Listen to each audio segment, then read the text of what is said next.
Problems को overcome कर सकें, हम अपने एनवायरनमेंट को प्रोटेक्ट कर सकें, ठीक है।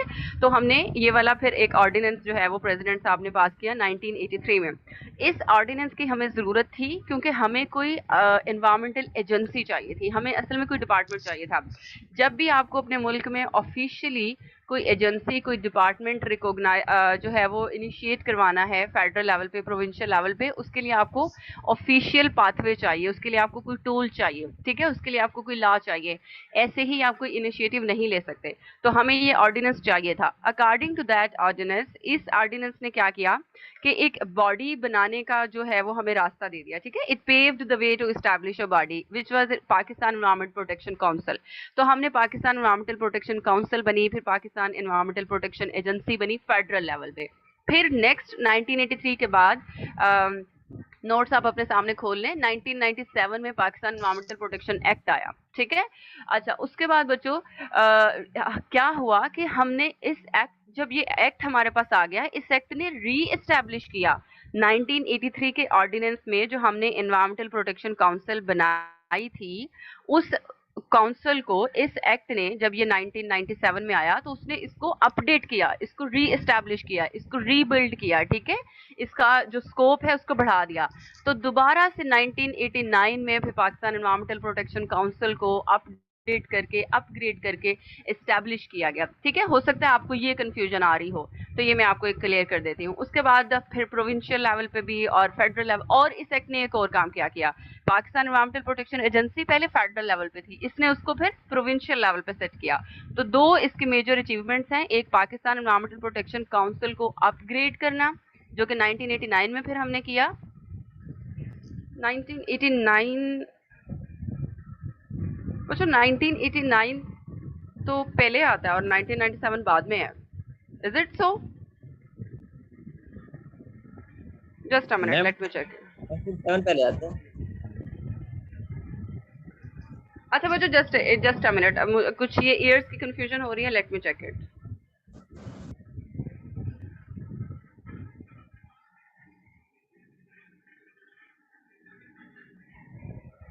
अच्छा ठीक है, दोबारा से बच्चों ये लिखें, 1983 में पाकिस्तान एनवायरमेंटल प्रोटेक्शन, मैं यहाँ पे लिख देती हूँ आपको। 1983 में बच्चों लॉ आया, सॉरी ऑर्डिनेंस आया। अब आप इसको ध्यान से नोट कर लें, ठीक है, समझ आ गई। इस ऑर्डिनेंस के थ्रू 1989 में पाकिस्तान एनवायरमेंटल प्रोटेक्शन काउंसिल आई, ठीक है जी। बच्चों बोला करें जब मैं गलत बोल रही होती हूँ या मिसप्लेस कर देती हूँ चीज़ों को आगे पीछे से, तो थोड़ा सा होश में बैठा करें, ठीक है। अच्छा, अभी मेरी एकदम नजर ना पड़ती नोट्स पे तो मुझे पता ना चलता कि मैं ईयर्स को गलत बोल रही हूँ। बच्चों 1989 में इस ऑर्डिनेंस के through Pakistan environmental protection council establish हुई पाकिस्तान में, ठीक है।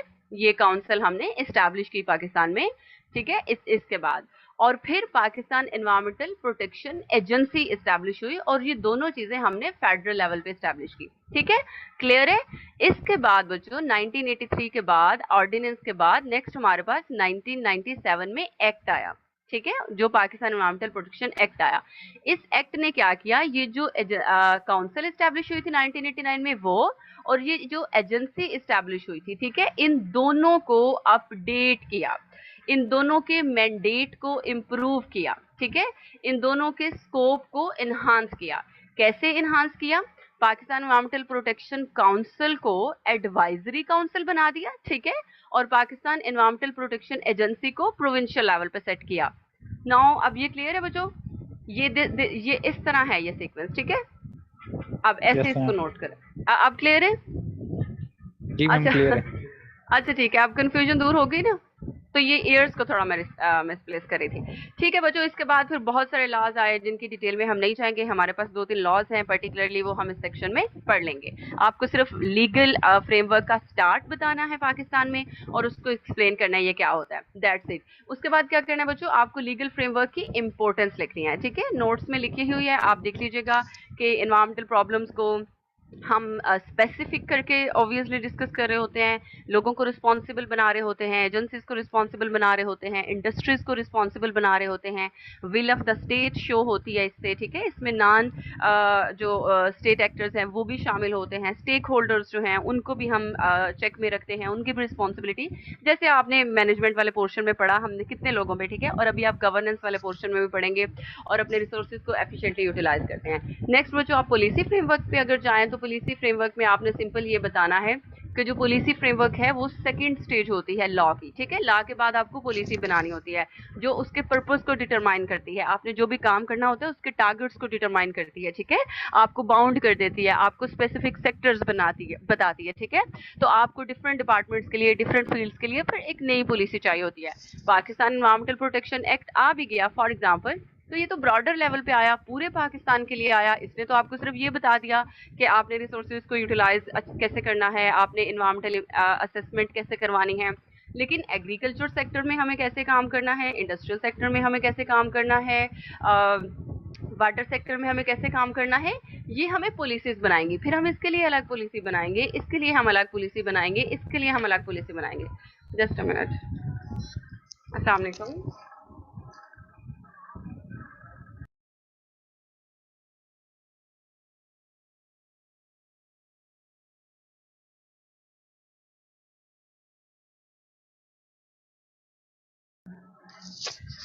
ठीक है, तो ये होता है पॉलिसी। अच्छा, अब पॉलिसी की इंपॉर्टेंस क्या होती है और पॉलिसी क्यों हमें चाहिए, फिर आप ये लिखेंगे, पॉलिसी की इंपॉर्टेंस लिखेंगे, एक दो पॉलिसीज की एग्जांपल दे देंगे कि हमें जो एक्ट हमने पास कराया अब हमें जाहिर है उसको इन्फोर्स करवाना है, उसके लिए हमें कोई पाथवे चाहिए होगा, ठीक है। हमने अपने ऑब्जेक्टिव्स को कैसे फुलफिल करना है, फिर ऑब्वियसली हमें एक्शन प्लान बनाने हैं पॉलिसी की, तो ये सारा। उसके बाद बच्चों आप लिखेंगे इंस्टीट्यूशनल फ्रेमवर्क। इंस्टीट्यूशनल फ्रेमवर्क में आप ये बताएंगे कि हमें अथॉरिटीज चाहिए, हमें डिपार्टमेंट्स चाहिए, ठीक है, जो हमारी पॉलिसीज को इम्प्लीमेंट करवा सकें, जो एग्जीक्यूट करवा सकें। और पाकिस्तान में जो इंस्टीट्यूशनल फ्रेमवर्क है वो कब स्टार्ट हुआ, ये आप लिखेंगे जब यूनाइटेड नेशन कॉन्फ्रेंस हुई ह्यूमन एनवायरनमेंट पे, जो 1972 में हमने पढ़ा, उसमें पाकिस्तान उसका पार्टिसिपेंट था, उसका मेंबर था। तो उस कॉन्फ्रेंस का ये भी मैंडेट था कि अपनी अपने कंट्रीज में जाके इंस्टीट्यूशनल सेटअप स्टार्ट कराएं और फिर अपने एनवायरनमेंट को मैनेज करना स्टार्ट करें।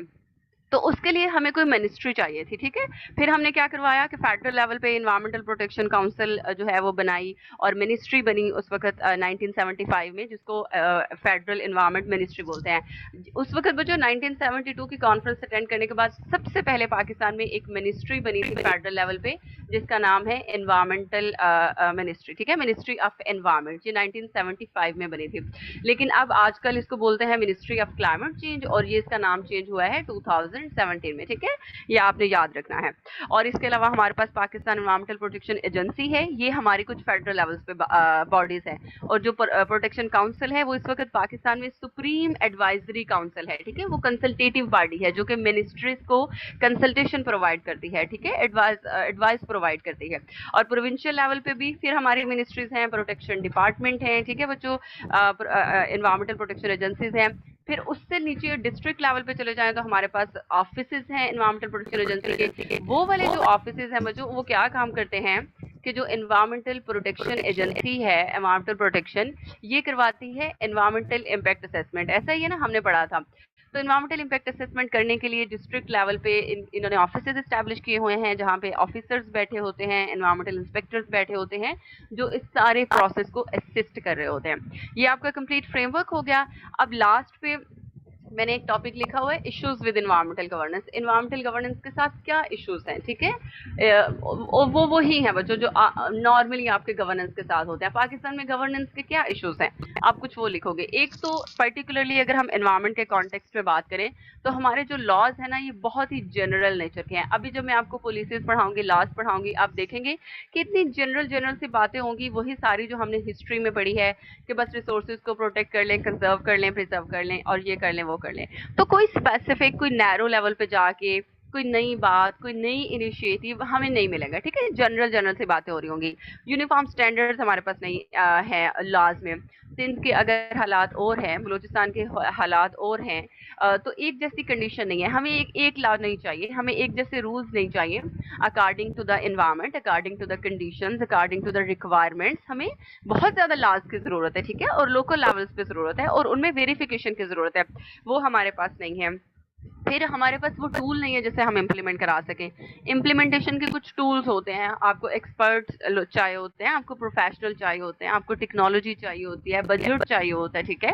और उसको मैनेज करने के लिए लोग चाहिए होते हैं, मॉनिटरिंग करने के लिए आपको मॉनिटरिंग सेल्स चाहिए होती है। तो हमारे पास ये सारी चीज़ें मैनेज करती हैं, एडमिनिस्ट्रेटिव लेवल पे भी और फाइनेंशियल साइड पे भी और टेक्नोलॉजिकल साइड पे भी, ठीक है? ये कुछ प्रॉब्लम्स हैं। फिर लोगों में अवेयरनेस नहीं है। एक तो ये होता है कि अगर कोई लॉ है तो उसको इम्प्लीमेंट उसको फॉलो लोग नहीं करते, ये तो एक अलग मसला है। लेकिन असल में आपको पता है लोगों को पता ही नहीं होता कि कोई लॉ है, और ये सबसे बड़ा प्रॉब्लम है।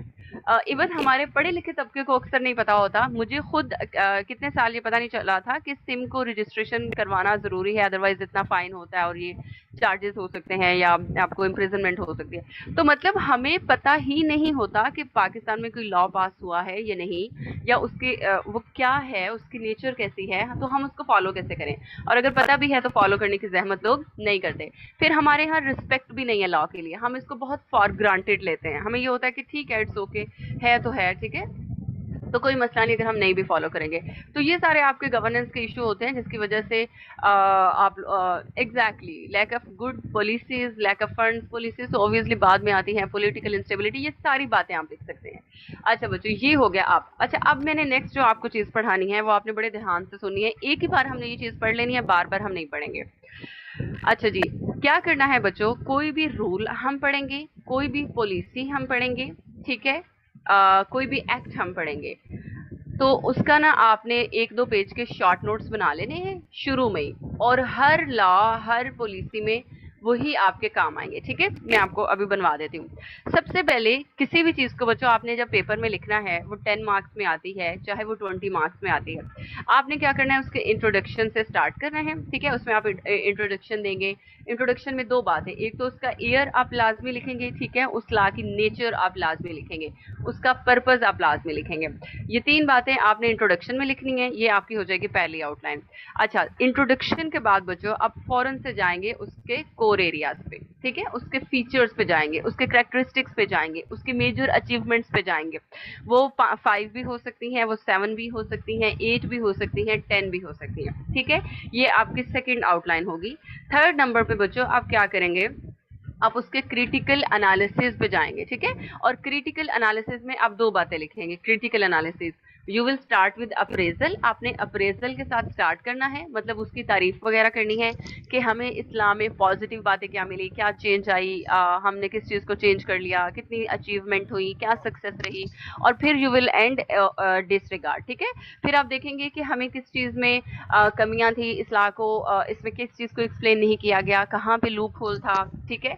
वो सब लिख के, और 4th नंबर पे फिर आप उसका कंक्लूजन लिखेंगे, ठीक है? कंक्लूजन में आप लिखेंगे कि ऑब्वियसली यू विल एंड, आपको पॉजिटिवली ही एंड करना होता है कि इस्लाम में ये चीज़ें पे कमी रह गई है जिसको इम्प्रूव किया जा सकता है, हमें इसको फर्दर अपडेट करने की ज़रूरत है, हमें इसका अपडेटेड वर्जन लेके आने की ज़रूरत है। But this law has been helpful in overcoming फला एनवायरमेंटल प्रॉब्लम, जिसके लिए वो है।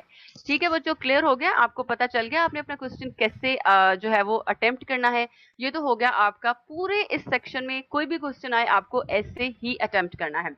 अब मैं ये जो क्रिटिकल एनालिसिस है ना, ये आपको करवाने लगी हूँ, ये भी मैंने आपको एक ही बार करवा देना है, और आपने सिर्फ वर्ड्स चेंज करके according to that law, that policy, और जिस पर्पस के लिए है वो चेंज करके आपने इस क्रिटिकल एनालिसिस को लिख देना है। ये भी आप लोग नोट कर लें। क्रिटिकल एनालिसिस में बच्चे आपने क्या करना है, आपने ना उसके जैसे जैसे हम पढ़ेंगे ना, तो आपने खुद ही साथ साथ पॉइंट्स ढूंढते जाने हैं। जो फीचर्स होंगे ना, आपने नोट करते जाना है कि अच्छा इसमें पॉजिटिव फीचर्स हमें कौन से नजर आ रहे हैं, वो आपने स्टार्ट कर लेना है। For example you will write that it was a much needed step, ठीक है, हमें इसकी बहुत ज़रूरत थी, और इसके किस एरिया में, जब हम साथ पढ़ेंगे तो आपको पता चल जाएगा कौन से ऐसे एरियाज हैं जहाँ पे बहुत अच्छा काम हुआ, ठीक है, जहाँ पे हमें चेंज नज़र आया, ठीक है। अच्छा, इसकी इम्प्लीमेंटेशन कैसी रही, उस पे आपने बात करनी है, ठीक है।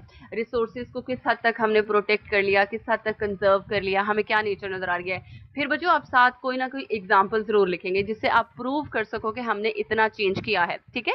फॉर एग्जाम्पल अगर आप कोई रीफॉरेस्टेशन की बात करते हो तो आप 10 बिलियन सुनामी ट्री की एग्जाम्पल, कोई भी ऐसे एग्जाम्पल जो आपके जहन में है आप दे सकते हैं कि हम चेंज लेके आए हैं, ठीक है। आप उसके टारगेट्स लिख सकते हैं कि ये हमारे टारगेट्स थे और उनमें से इनको हमने अचीव कर लिया है। तो ये सारी चीजें आप अपने क्रिटिकल एनालिसिस में लिखोगे, ठीक है जी। अच्छा, जब उसके बाद आप फिर उसके नेगेटिव पॉइंट्स पे या डिसरिगार्ड पे जाओगे तो आपने वही 3-4 बातें करनी है जो हमने एनवायरमेंटल गवर्नेंस में लिखी हैं। आपने कहना है कि पब्लिक अवेयरनेस ना होने की वजह से हम इसके फुल पोटेंशियल को इस्तेमाल नहीं कर पा रहे, ठीक है। हमें इसके 100% रिजल्ट नहीं मिल रहे बिकॉज हमारी पब्लिक अवेयर नहीं है। इसकी नेचर थोड़ी सी जनरलाइज्ड है। जिन एरियाज में हमें सक्सेस नहीं मिली वहाँ पे हमें स्पेसिफिक होने की ज़रूरत है। अच्छा, इसके अलावा कि हमारे पास short term versus long term जो है वो कोई डिवीजन नहीं है। शॉर्ट टर्म स्ट्रैटेजीज अलग होनी चाहिए, लॉन्ग टर्म स्ट्रैटेजीज अलग होनी चाहिए, सो दैट हम इसकी अचीवमेंट को या सक्सेस को मजीद इम्प्रूव कर सकें। फिर बच्चों आप इसकी इम्प्लीमेंटेशन पे बात करेंगे लास्ट में कि लैक ऑफ इम्प्लीमेंटेशन जो है वो मेजर रीजन है। अच्छा, इम्प्लीमेंटेशन के बाद आप पॉलिटिकल विल पे जाएंगे, ठीक है। और पॉलिटिकल विल के साथ आप 18th अमेंडमेंट की बात करेंगे। हर लॉ और हर पॉलिसी में आपको ये बात करनी है, ठीक है। ये बड़ा अच्छा पॉइंट है आपके पास कि असल में इन्वायरमेंट जो है ना ये पहले सब्जेक्ट था फेडरल गवर्नमेंट का, ये फेडरल की जिम्मेदारी थी। लेकिन आपको पता है एनवायरमेंट अब प्रोविंसेस की जिम्मेदारी बन गई है, अपने अपने एनवायरमेंट को इन्होंने खुद देखना है। तो जब एनवायरमेंट को खुद देखना है तो इसका मतलब है प्रोविंसेस पे बर्डन आ रहा है। पहले ही एजुकेशन प्रोविंसेस का मसला बन गई है, वो फेडरल का मसला था। अब एनवायरमेंट भी तो इस तरह के, वाटर रिसोर्सेज, ये सारे मसले अब सूबे जाने और उनका काम जाने। तो ये एक बहुत बर्डन है प्रोविंसेस पे, उनके लिए फाइनेंसिस का बहुत बर्डन है, रिसोर्सेज को मैनेज करना एक बहुत बर्डन है। तो ये वो इस चीज को एक्सेप्ट नहीं कर पा रहे, पॉलिटिकल विल नहीं शो कर रहे, कमिटमेंट ही नहीं शो कर रहे, ठीक है। वो इसको फुलफिल ही नहीं कर पाएंगे, एक ये बहुत मसला है। अच्छा, एक और पॉइंट आप लिख सकते हैं कि जब लॉ हम इम्प्लीमेंट करवाते हैं तो हमें लोगों को आंसरेबल करना पड़ता है, कम्युनिटीज को आंसरेबल करना पड़ता है, बिजनेसमैन को, इंडस्ट्रीज को। लेकिन ये कौन करेगा, क्योंकि आपकी जो एलीट क्लास है, जो बिजनेस मैन है आपके, उनको तो गवर्नमेंट पूछ ही नहीं सकती और एनवायरनमेंट को तो वही खराब कर रहे हैं। बाकी रह गए छोटे मोटे किसान जो फार्मिंग कर रहे हैं या छोटी मोटी इंडस्ट्रीज, इनका इतना रोल नहीं है एनवायरनमेंट को डिग्रेड करने में या डिस्ट्रॉय करने में, उनको हम वैसे नहीं बोल सकते। सो फाइन लगाना, चार्जेस लगाना, ये काम नहीं हो रहा। एनवायरमेंटल ट्रिब्यूनल्स जो होता है ना बच्चों, इसका मतलब होता है एनवायरमेंटल कोर्ट्स। जैसे बाकी सब कोर्ट्स होती है ना, ऐसे एनवायरमेंटल कोर्ट्स भी होते हैं जिसमें एनवायरमेंट के मामला देखे जाते हैं। इनको बोलते हैं एनवायरमेंटल ट्रिब्यूनल्स, ठीक है। तो ये अच्छे से काम नहीं कर रही, ये इफेक्टिव नहीं है, तो ये सारी बातें आप लिखेंगे। ठीक हो गया बच्चों, अब आपका ना 50% इस सेक्शन का काम हो गया, ठीक है। 50% आपका काम कंप्लीट हो गया। अब आपको सिर्फ पॉलिसीज और रूल्स पढ़ने हैं और उनके कोर एरियाज पढ़ते जाना है फटाफट। किसी के 5 है, किसी के 7 है, किसी के 6 हैं। यहाँ तक कोई क्वेश्चन है तो मुझसे पूछे, फिर हम आगे चलते हैं। मैम जो पॉजिटिव वाला है वो थोड़ा सा एक्सप्लेन कर दें बच्चों पॉजिटिव वाले में एक्सप्लेन करने की क्या जरूरत है। पॉजिटिव वाला जब आप साथ साथ पढ़ेंगे ना टॉपिक्स तो आपको ज्यादा क्लियर होगा, क्योंकि आपको वहां से पॉइंट्स मिल रहे होंगे। पॉजिटिव में आपने जब कोई पॉलिसी, रूल या लॉ पढ़ना है, आपको उसमें से जो भी अच्छा पॉइंट मिलेगा आपने उसे लिख देना है। आपका जो एनालिसिस होता है ना वो असल में आपका टॉपिक ही होता है। जब आप अभी तक आपको वैसे बहुत अच्छा एनालिसिस करना आ जाना चाहिए था जितना मैंने सिखाया। जब आप किसी टॉपिक को पढ़ रहे होते हैं, अटेम्प्ट कर रहे होते हैं ना, तो उसी में से आपने पॉइंट्स निकाले। अभी जब मैं आपके सामने लिखूंगी, जब हम पढ़ेंगे तो आपको साथ साथ आइडिया हो रहा होगा कि हमने एनालिसिस में क्या लिखना है। आपने बस यही कहना है कि ये इसकी जरूरत थी हमें, ठीक है, और इस वजह से उसको पास करवाया गया और इसके आने से हमने इतना चेंज देखा, इसकी यहाँ तक सक्सेस रही, इसके पॉजिटिव पॉइंट्स ये थे, ठीक है। इतना मतलब जो भी आपको अचीवमेंट लगेगी वाइल स्टडीइंग दैट पॉलिसी और लॉ और रूल, वो आप उसमें लिख देंगे, ठीक है। और कुछ फिर आपने थोड़ा सा उसको खुद से डेकोरेट कर करके तो आपने लिख देना, ठीक है। ठीक है मैम। ठीक है बच्चों, हम नेक्स्ट और जो अच्छा, अभी किसी को प्रॉब्लम तो नहीं, पिछला वो गवर्नेंस वाला क्लियर हो गया सबको, लीगल फ्रेमवर्क, इंस्टीट्यूशनल और पॉलिसी, अगर किसी को कोई मसला था तो हो गया ना क्लियर अब सब कुछ। ठीक है मैम, हो गया है। चलो जी, हम लोग अपनी